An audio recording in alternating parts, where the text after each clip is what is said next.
अस्सलाम वालेकुम everyone, doctor Ayesha मंजूर फिजियोथेरेपिस्ट है। आज का हमारा टॉपिक है गर्दन दर्द या फिर सर्वाइकल एरिया, जो हमारा गर्दन का ये वाला एरिया होता है, इसका दर्द। इसकी बहुत सारी वजूहात हो सकती हैं और ये आजकल के दौर में सबसे ज़्यादा कॉमन है। अब चलें इसकी कुछ वजूहात देख लेते हैं। जो सबसे ज़्यादा कॉमन है कि हम लोग जो हैं बहुत ज़्यादा देर फ़ोन यूज़ करते हैं, झुक के काम करते हैं। किसी की जॉब ऐसी, जैसे कोई दर्जी है तो वो ज़्यादा देर जो है बैठ के काम करता है, अपनी गर्दन ऐसे झुका के जो है वो काम करता है, एक ही हालत में जो है काफ़ी घंटे गुजार देता है। या हम लोग जो है अपनी गर्दन उठा के जो है टीवी वगैरह देखते हैं, या स्टूडेंट्स में हो सकता है जो बच्चे पढ़ते हैं कॉलेज में, यूनिवर्सिटी में, जो प्रोजेक्टर्स वगैरह पे जिनके लेक्चर्स होते हैं, वो जब देखते हैं प्रोजेक्टर्स ऊपर हाइट होती है, तो जब वो लेक्चर सुनने के लिए अपनी गर्दन ऊपर उठाते हैं, उसकी वजह से हो सकता है। उसके अलावा जो है हम लोगों का सिटिंग पोस्चर नहीं ठीक, उसकी वजह से हो सकता है। उसके अलावा जो है कोई चोट लग गई है, या हमारे सोने का तरीका नहीं ठीक, उस वजह से भी हो सकता है। अब सोने की वजह से कैसे हो सकता है? एज अ डॉक्टर हम लोग जो हैं किसी भी मरीज़ को या क्लाइंट को जो हमारे पास आता है, हम उसको क्या तजवीज़ देते हैं कि आपने सोना ऐसे है कि आपकी सर, आपका गर्दन, आपके कंधे एक लेवल पे हों।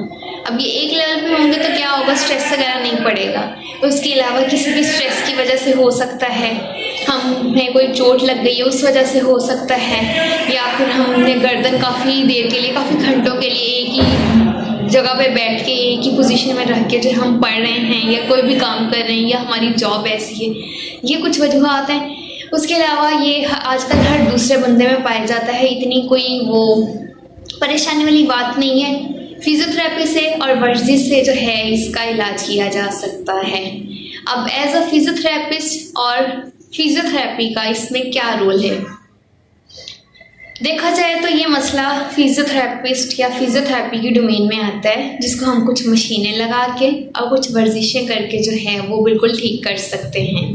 अब मशीनें जो हैं वो ज़्यादातर हम लोग क्लिनिक्स में ही लगाते हैं। अब वो मशीनें हम किस लिए लगाते हैं? इसलिए लगाते हैं कि अगर आपको कोई दर्द है वो ख़त्म हो जाए, वहाँ किसी किस्म की सूजन है वो ख़त्म हो जाए। उसके अलावा आपके जो पट्टे खिंचाव पड़ गया आपकी इस गर्दन में, पट्टों में, वो जो है उससे आराम मिल जाए। अब जो हमारा प्रोटोकॉल होता है वो ये होता है कि हम पहले कुछ दिन, जब मरीज़ हमारे पास आता है इस कंडीशन के साथ कि उसके पट्टे खींचे हुए हैं या उसको दर्द है या वो उसकी गर्दन एक ही जगह पे स्टिफ हो गई है, जब भी वो अपनी गर्दन इधर या उधर या किसी भी डायरेक्शन में मूव करता है उसको दर्द होता है, तो हम उसको कुछ मशीनें लगाते हैं और पहले कुछ दिन जो है हम उसको वर्जिश नहीं, इजाज़त नहीं देते हैं। इसकी वजह क्या है? मरीज़ को पहले ही दर्द है, हम उससे वर्जिश करवाएंगे तो उसका दर्द बढ़ेगा, उसकी हालत मज़ीद ख़राब होगी। इसलिए वो सारे मरीज़ जो हमारे पास आते हैं और कहते हैं कि डॉक्टर साहिबा आप वर्जिश नहीं करवाती हैं, आपने बोला था हमें कि हम आपको वर्जिश करवाएंगे। उसकी वजह ये है कि आप लोगों को पहले से ही दर्द है, हम वर्जिश करवाएंगे तो आपका दर्द बढ़ जाएगा, आपकी हालत ख़राब हो जाएगी। पहले कुछ दिन जो है वर्जिश करवाते हैं, हम मशीनें लगाते हैं, उसके बाद वर्जिश करवाते हैं।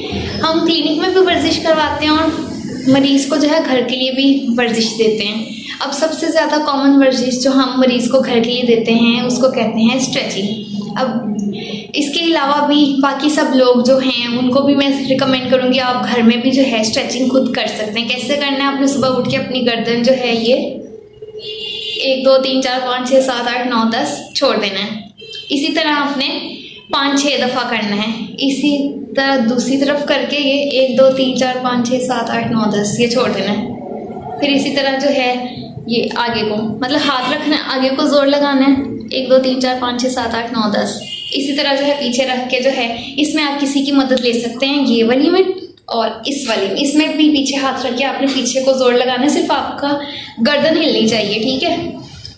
ये कुछ वर्जिशें हैं जिससे जो है जो मरीज़ घर में कर सकता है और इससे जो आपको रिलीफ मिलता है।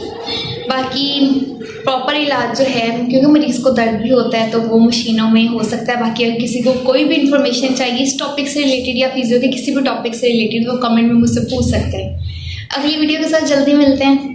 आई होप आपको ये वीडियो अच्छी लगी होगी। Please like my channel, subscribe my channel. दुआ में याद रखिएगा। अल्लाह हाफ़िज़।